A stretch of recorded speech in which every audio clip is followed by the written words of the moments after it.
Tan, tan, tan, tan, tan, tan, tan, tan.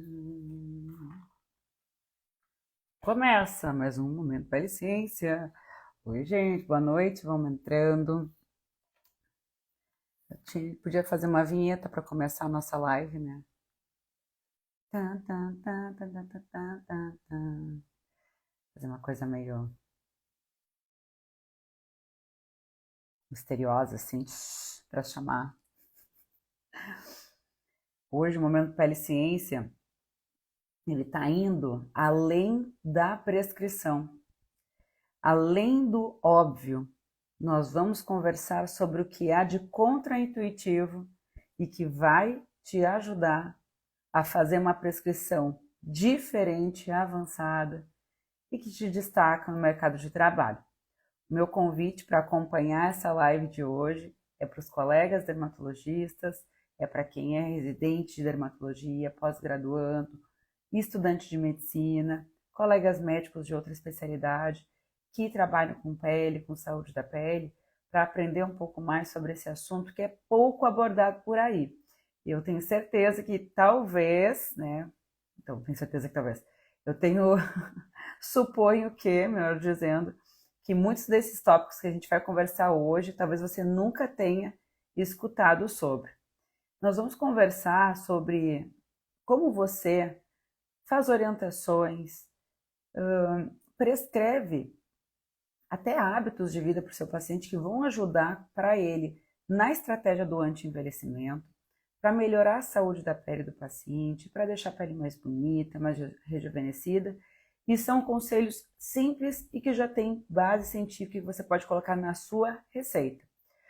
Você quer saber quais são esses itens? Então, continua aqui comigo que eu vou contar para você 3 pontos que eu acho muito interessante você conseguir abordar. E, Natália, por que isso é importante? Por que a gente tem que pensar, então, além da nossa receita? Bom, por diversas questões, querido. Seguinte, a gente está num mercado altamente competitivo, o mercado da estética, da beleza. E a gente sabe que saúde e beleza andam juntos, né? Nós somos profissionais que cuidam da saúde, da pele dos pacientes, mas a gente entende que isso se estende, sim, para a questão estética. O mercado é altamente competitivo. E é interessante que você que se interessa por esse mercado, que trabalha já nesse mercado, tem o seu diferencial. Seja um profissional atualizado, seja um profissional seguro das suas prescrições. Faça, promova algo diferente, personalizado, porque essas são pequenas estratégias que fazem com que você tenha sucesso na sua carreira profissional. O que diferencia, às vezes, um profissional de outro, ou um de grande sucesso, moram nesses detalhes. E eu quero te convidar para você prestar atenção nesses detalhes. Eu vou conversar sobre estratégias que são até, vou dizer assim, eu vou adentrar um pouco em terrenos polêmicos, mas que são bem interessantes a gente conversar. Inclusive, já fica o meu convite desde já, que se você conhece, faz alguma dessas estratégias ou conhece outras, por favor, comente aqui, vamos conversar, vamos trocar essa ideia para a gente aprender juntos. Vamos lá. Bom, eu quero conversar primeiro sobre um tópico que é e não é contraditório. Ele começou a entrar dentro do... Ele chega a ser um pouquinho até polêmico. E me brilhou de conversar sobre isso, porque a questão do uso do protetor solar diário, que você recomenda para o seu paciente, já é algo muito bem estabelecido dentro da dermatologia, tá? A gente já sabe, os pacientes mesmo já vêm com essa ideia, já tem esse hábito de usar filtro solar todos os dias e dizem, para o anti-envelhecimento, né, para eu ter uma juventude, uma preservação da minha pele, eu tenho que usar filtro solar todos os dias, não é mesmo?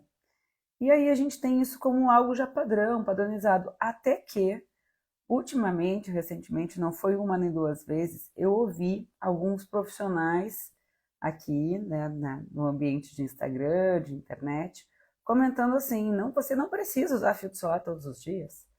Eu vou te provar que você não precisa usar filtro solar todos os dias.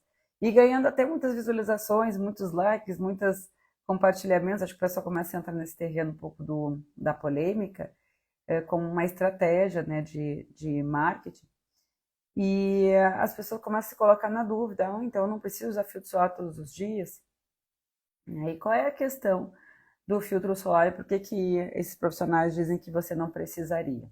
Bom, a questão, a grande propósito do filtro solar, do uso do filtro solar diário, é prevenir o efeito acumulativo dos danos da radiação ultravioleta, certo? Então, aquela velha história do copinho, que eu comento, que conto também para meus pacientes no consultório, que todo dia a gente pega um pouco de sol e a gente nasce como um copo vazio. E a gente vai pegando sol ao longo da vida e vão pingando gotas dentro desse copo. O efeito acumulativo do dano do ultravioleta. Então, todos os dias o ultravioleta bate na pele e causa um pequeno dano. Modifica estruturalmente alguma proteína, faz aumento da produção de radicais livres e assim desencadeia processos inflamatórios e assim por diante. Então, todos os dias pinga um pouquinho. E esses danos, eles vão se acumulando, até que um determinado momento, com o avançar da idade, a gente vai começando a observar os danos desse efeito acumulativo, que são manchas, que é a formação de rugas, que é o surgimento de lesões pré-malignas, como ceratoses actínicas, que é o surgimento do próprio câncer de pele. Então, a mudança da textura da pele, a dificuldade da formação perfeita da barreira cutânea, um ressecamento da pele, um espessamento da pele e assim por diante. Então, a gente sabe que existe esse efeito acumulativo. E para prevenir esse efeito acumulativo, que a gente pensa no uso do filtro solar todos os dias. Mas aí, vem determinados profissionais e dizem o seguinte: mas se a pessoa não pega sol todos os dias, ela fica restrita dentro dos ambientes todos os dias, ela não precisaria do filtro solar. Então, é esse o argumento. Não, você está gastando, você não precisa usar filtro solar todos os dias. E agora eu vim aqui ser novamente a pessoa do time do uso do filtro solar diário, sim, como uma estratégia anti-envelhecimento, não só pensando no efeito acumulativo da radiação ultravioleta, que a gente bate nesse martelo, nessa tecla, porque essa é uma coisa mais sólida, mais conhecida. É o grande objetivo do filtro solar. Mas por que eu quero dizer que sim, a gente deve recomendar o uso do filtro solar diário para os nossos pacientes? Por diversas outras razões. Vamos enumerar algumas delas aqui. Bom, primeiro que a gente sabe que os filtros solares mais modernos, e é interessante que vocês conheçam os filtros solares mais modernos, aí ó, um adendo, quem é aluno do PL3C, do curso, tem lá acesso a nomes comerciais e exemplos desses tipos de filtro solar que eu vou falar agora. Então, existem diversos filtros solares mais modernos que são multifunções, que não têm só como objetivo fazer um anti-envelhecimento através da neutralização do ultravioleta, mas que também tem componentes que são hidratantes, que ajudam então na hidratação, ele ajuda nas funções da pele. Tem antioxidantes na formulação, então ajuda na redução do número da produção de radicais livres na pele, então menos processo inflamatório. Existem substâncias anti-inflamatórias, antioxidantes. Existem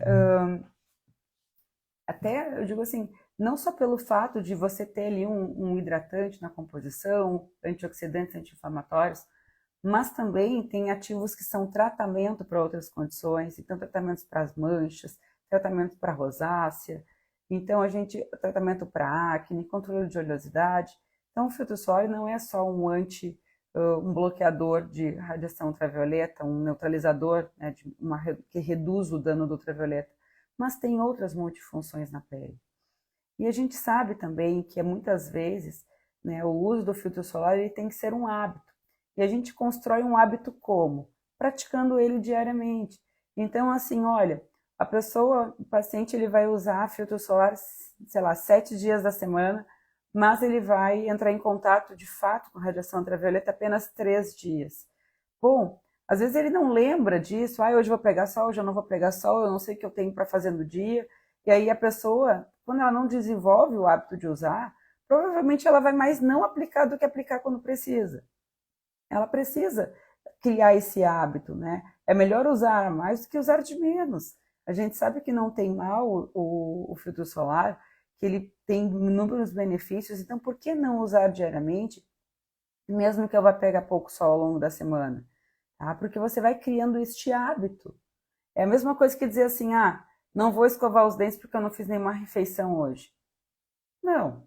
Se a pessoa, a gente sabe que também há acúmulo, né? Por exemplo, falando de higiene oral, né? Também tem acúmulo de bactérias, de resíduos nos dentes, mesmo que você não faça refeição. Então, e até pelo hábito, pelo bom hábito de escovar os dentes, você, né, deve fazer isso diariamente, mesmo que você não faça refeições. Claro que se você fizer refeições é fundamental, mas não que você não tenha benefício de escovar, pelo hábito, pelo desenvolvimento do hábito.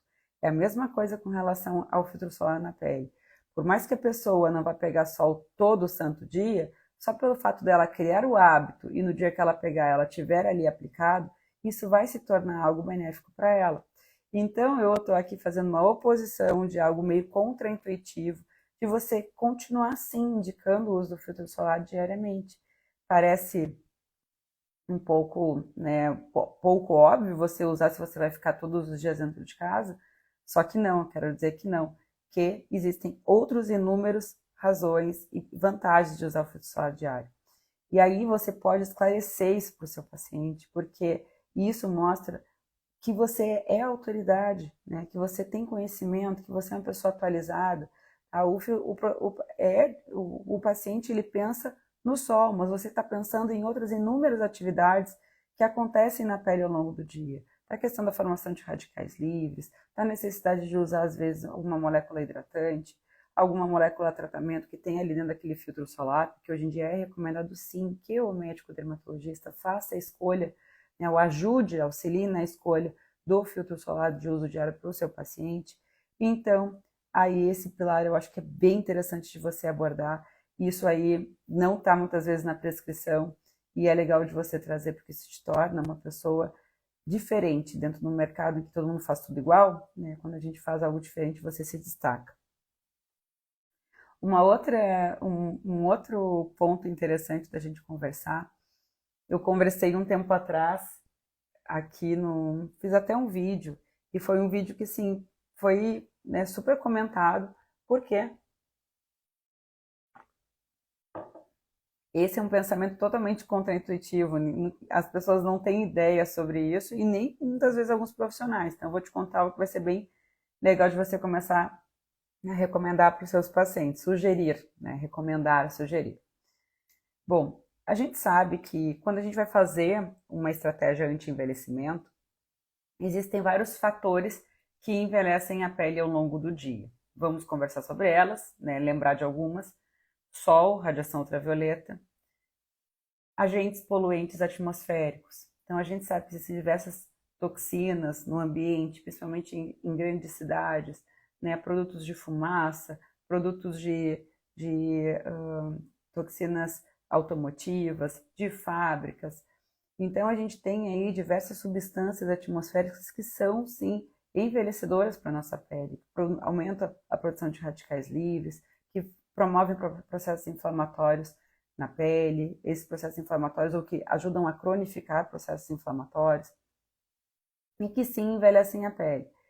E aí, nessa questão desses agentes poluentes, que começou a entrar, né, o grande boom dos agentes antipoluição, né? Então, às vezes a gente vê cremes cosméticos que tem ali termos assim, agentes antipoluição, que são agentes que aumentam a barreira, né, a proteção da pele contra esses agentes poluentes, ou que neutralizam um pouco esse efeito deletério, como por exemplo os antioxidantes. Mas aí, o que surgiu, né? Alguns autores de artigos comentam o quê? Que quando a gente vai entrando em contato com esses agentes atmosféricos, eles vão fazendo um depósito sobre a pele, no extrato córneo, em que o tempo de contato desses agentes poluentes no extrato córneo, que seriam responsáveis por esse processo, ativação de processos inflamatórios. E aí, se a gente remove, então, esses agentes poluentes, a gente estaria, então, fazendo uma estratégia anti-envelhecimento. Então, qual é a grande sacada? É você sugerir, recomendar que o paciente faça uma limpeza da pele, uma higienização adequada da pele antes de dormir. Um banho antes de dormir, ou então, assim, lavar bem, né, a pele antes do rosto, das áreas expostas ao longo do dia, antes de dormir, porque assim você vai acabar reduzindo, né, a quantidade de resíduos poluentes que ficam depositados na superfície da pele e que vão ali e que poderiam estar ali, né, toda noite em contato com aquela pele e estimulando então a inflamação, né, esses processos degradativos, oxidativos e que envelhecem. Então, quando você reduz, né, esse tempo de contato, aí você vai pensar assim, numa noite, a pessoa reduz o tempo de contato de 6, 7, 8 horas desses agentes poluentes, você, a longo prazo, a gente está falando tudo a longo prazo, né? A gente está falando numa estratégia anti-envelhecimento. Então, olha que inusitado, né? Mas foi algo bem interessante que eu acabei adotando para minha prática, de sim, sempre frisar a questão da higienização da pele à noite antes de dormir, né? O banho noturno como uma estratégia anti-envelhecimento. Não só por questões de higiene, obviamente, né? O intuitivo é pensar na higiene, mas o contra-intuitivo é você pensar no anti-envelhecimento. Então, pela questão da higiene é importantíssimo, né? Mas também tem aí junto um plus a mais, né? Um benefício a mais, que é a estratégia anti-envelhecimento. Com relação, ainda nesse segmento, existe uma terceira estratégia que vai muito além da prescrição e que é uma dúvida comum dos pacientes também, nos trazem isso no consultório e que normalmente o dermatologista não gosta, mas eu quero fazer você pensar um pouquinho fora da caixinha, que é com relação à esfoliação, com relação à esfoliação cutânea. A gente sabe que a esfoliação, né, esfoliar a pele, usar um agente esfoliante, seja ele um esfoliante físico, né, aqueles granulozinhos, aqueles cremes que tem aqueles grânulos. Hoje em dia esses grânulos eles podem ser grânulos sintéticos ou podem ser grânulos de origem vegetal, pequenas sementes. Né? Existem também os esfoliantes enzimáticos, existem os esfoliantes químicos, né, que ajudam nessa renovação da pele, a estirar, né, o excesso de células mortas da superfície cutânea, mas a gente sabe que o ato de esfoliar geralmente não é muito recomendado porque resseca a pele. E a gente sabe que quando a gente esfolia, faz uma esfoliação, a gente acaba reduzindo esses fatores de hidratação da pele e deixa a pele mais exposta a agentes infectantes, mais exposta a agentes poluentes, né, faz uma quebra da barreira cutânea, e isso poderia causar um envelhecimento, né, fazer uma disfunção da barreira da pele. Então, de maneira geral, a esfoliação ela não é bem vista. A gente diz assim, oh, não esfolia a pele, não faz bem. Só que, por um outro lado, ela pode sim funcionar como uma estratégia de envelhecimento se a gente seguir a mesma linha de raciocínio que eu falei agora há pouco do banho. E quando você faz uma esfoliação, tá, você acaba ajudando nesse turnover celular. A gente sabe que a nossa pele ela renova, ela tem uma taxa de renovação. E essa renovação celular, ela é vista até como um mecanismo, né, justamente de anti-envelhecimento, de você eliminar células antigas, células velhinhas, eliminar células que estão manchadas, né? Então esse processo de renovação é um mecanismo fisiológico da pele, é um mecanismo de defesa, né, totalmente proposital da nossa pele. Existem diversos mecanismos, diversas vantagens disso acontecer.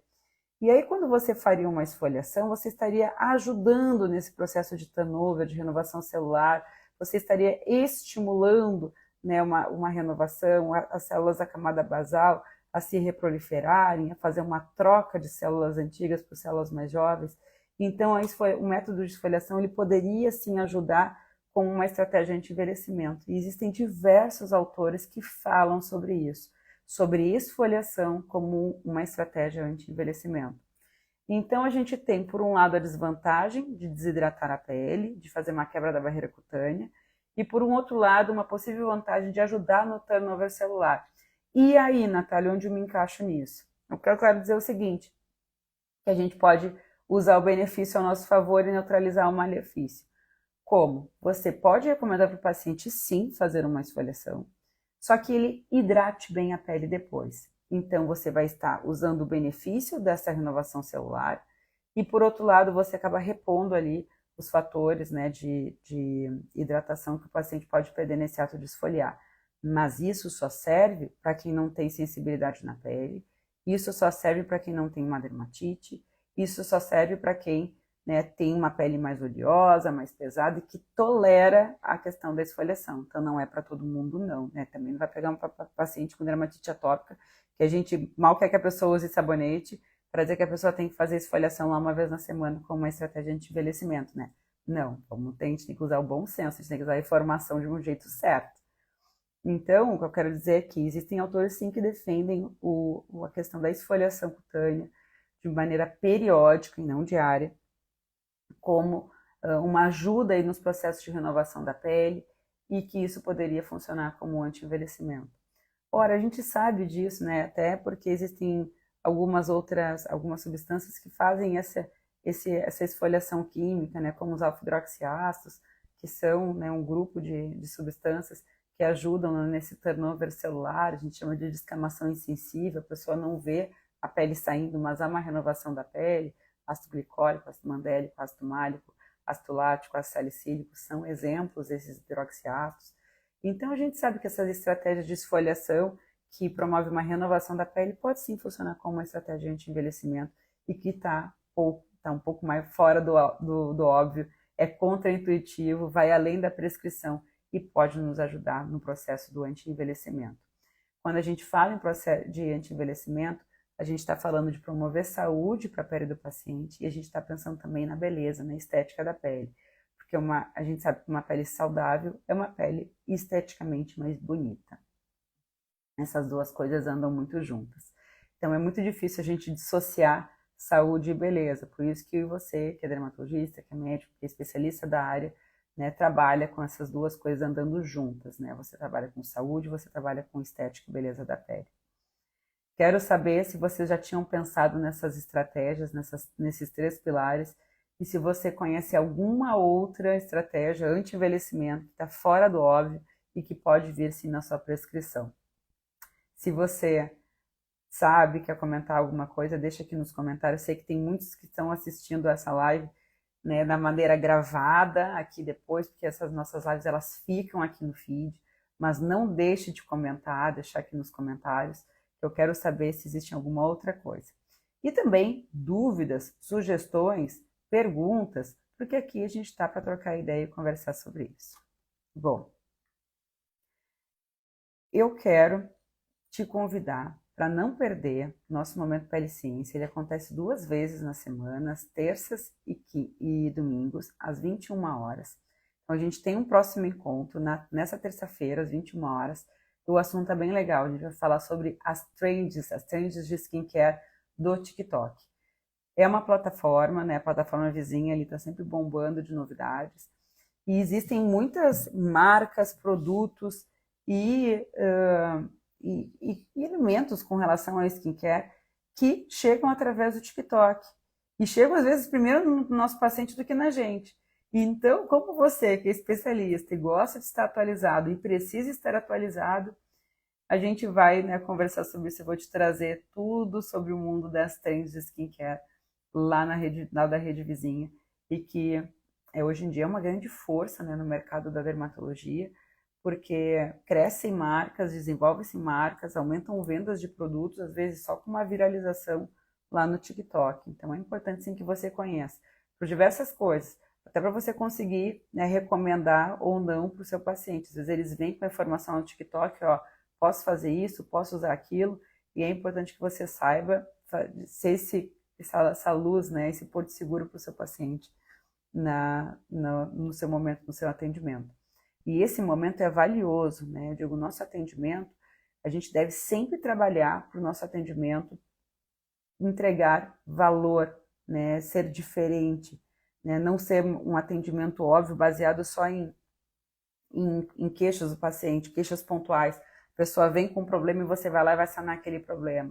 O nosso atendimento, hoje em dia, ele deve ser muito mais holístico, muito mais abrangente. Às vezes são conversas, né? Você às vezes não é nem a questão da prescrição, mas aquela conversa que é valiosíssima, que tira a dúvida dos pacientes, que ajuda muito eles no dia a dia, que você vai beneficiar muito eles a longo prazo.